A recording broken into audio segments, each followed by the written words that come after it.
أول ما شفت اللي قدامي اتجننت. قلت له: إيه ده؟ إيه يا معلم اللي أنت عامله في نفسك ده؟ قال لي: عملت إيه؟ مالك؟ هو أنت يعني أول مرة تشوفيني كده؟ قلت له: أيوة، أول مرة أشوفك بالشكل ده. إيه المنظر اللي أنت فيه ده؟ وبعدين قلت له: بقولك إيه، أنا بنتي بره. قال لي: بنتك؟ وإيه اللي جابها هنا؟ مش المفروض تبقى عند أبوها؟ قلت له: جرى إيه؟ بنتي تيجي في أي وقت، ملكش دعوة. ساعتها جوزي قال لي: طيب أنت عايزة إيه دلوقتي؟ قلت له: أنا عايزة إنك تنام، مش هينفع يحصل أي حاجة عشان بنتي بره. قال لي: إزاي يعني؟ ده حقي.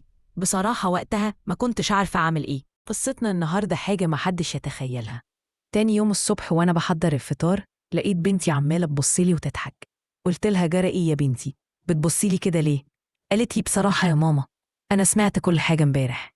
وقتها اتصدمت. قلت لها: سمعتي إيه؟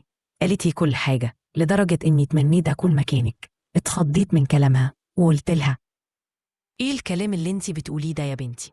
قالت لي: يا ماما أنا عندي 22 سنة، مش صغيرة. وفجأة لقيت جوزي سامع كل الكلام. ابتدى جوزي وبنتي يقربوا من بعض أكتر وأكتر.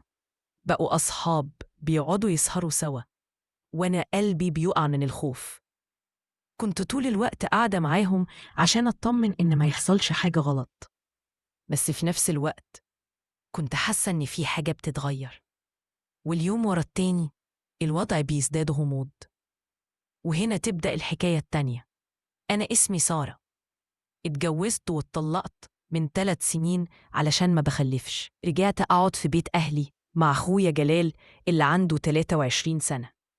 أنا اللي ربيته من وهو صغير. جوزي ساعتها قال لي: أنا عايزة أتجوز عشان أخلف. قلت له: حقك اتجوز، بس أنا مش هقدر أكمل معاك. وطلبت الطلاق ورجعت بيت أهلي. في البداية كنت ناوية أدور على شقة تانية عشان أسيب لجلال شقته، لكنه قال لي: مفيش كلام من ده، انتي أختي وحبيبتي ولسه بدري على الجواز، خليكي قاعدة معايا. ومن هنا ابتدى كل يوم بينا يتغير. وبعد فترة اكتشفت إن اللي بيني وبين جلال اتطور لحاجات ما كنتش متخيلاها، وبقيت مش فاهمة نفسي ولا عارفة أتصرف إزاي. القصة دي بتوضح خطورة المنطقة الرمادية في العلاقات، خصوصاً بين الأهل لما الحدود تبقى مش واضحة. لما ما نقفش قدام الغلط من أوله الأمور بتتفاقم وتتحول لحاجات خطيرة. الخلاصة: لازم يكون في حدود واضحة عشان تحمينا وتحمي اللي بنحبهم، والسكوت عن الغلط بيكبره. الشجاعة إننا نقول لأ من البداية، هو ده الحب الحقيقي. بعد اللي حصل حياتي اتلخبطت، بقيت كل يوم أصحى مش فاهمة أنا فين ولا اللي حواليا بيعملوا إيه. بقيت محتاجة حد يسمعني ويفهمني، عشان أنا خلاص مش قادرة. القصة كلها بتقول إن الاعتماد العاطفي الزيادة على شخص واحد خصوصاً من القرايب ممكن يفتح أبواب غلط، ومع الوقت الواحد بيتعود على الغلط وبيبقى جزء من يومه. كنت فاكرة إن وجودي مع أهلي هيديني الأمان، لكن اللي حصل خلاني أكتشف إن الأمان الحقيقي مش في البيت ولا في الأشخاص. الأمان الحقيقي في الحدود اللي بنرسمها، اللي يخلينا نعرف نقول ده صح وده غلط.